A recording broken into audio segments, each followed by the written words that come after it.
নদীতে মাছ শিকার করে ৪০ বছর ধরে জীবিকা নির্বাহ করছেন বরগুনার তালতলীর ৩ বোন। অন্যান্য মৎস্যজীবীর মতো তাদেরও নিত্যসঙ্গী অভাব অনটন। নারী হওয়ায় নাম লেখাতে পারেননি জেলে তালিকায়, তাই নিবন্ধনের বাইরে থাকায় সরকারি অনেক সহায়তা থেকে তারা বঞ্চিত। জল ও জালের ৩ সংগ্রামী নারীর জীবনযুদ্ধের গল্প জানব ইমরান হোসেনের তথ্য ছবিতে।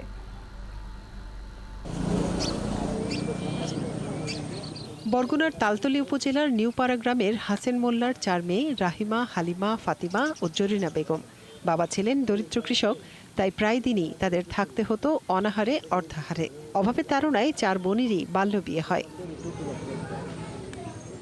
বিয়ের পরেও অভাব পিছু ছাড়েনি তাদের। বাধ্য হয়ে একসময় পায়রা ও আন্ধারমানিক নদীতে জাল ও বড়শি দিয়ে মাছ শিকার শুরু করেন ৪ বোন। এখন জন্ম সনদ দিয়ে খোলো বিকাশ স্টুডেন্ট অ্যাকাউন্ট। নিজের বিকাশ নিজে কর। মাছ বিক্রির টাকায় জোগাড় করেন ছেলে মেয়েদের খাবার।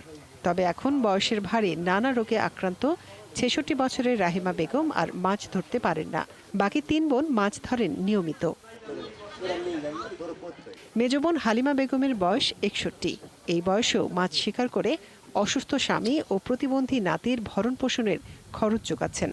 ছেলে মেয়ে লইয়া খাট্টে ফিট্টে খাই, ছেলে মেয়ে লইয়া জাম কমে ধরেন চুরি করলে মান ইজ্জত যায়, বড়ি চেপি বাইয়ে খাইলে তার মান ইজ্জত যায় না। ফাতিমা বেগম ও জরিনা বেগমও যুদ্ধ করছেন জীবনের সাথে।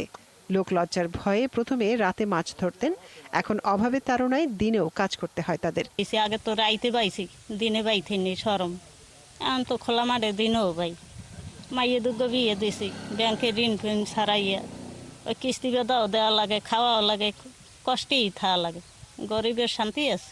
সংগ্রামী এই নারীদের সরকারিভাবে বিকল্প কর্মসংস্থানের দাবি স্থানীয়দের। এরা এই মাছ পোনা ধরে আর এই দিয়ে খায়, পরে আগে কোনো জমি জমা নেই, অর্থ সম্পদ কিছু নেই।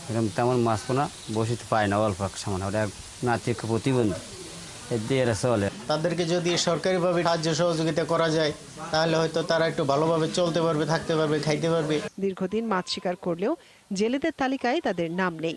তবে তাদেরকে বিভিন্নভাবে সহযোগিতার আশ্বাস দেন উপজেলা নির্বাহী কর্মকর্তা।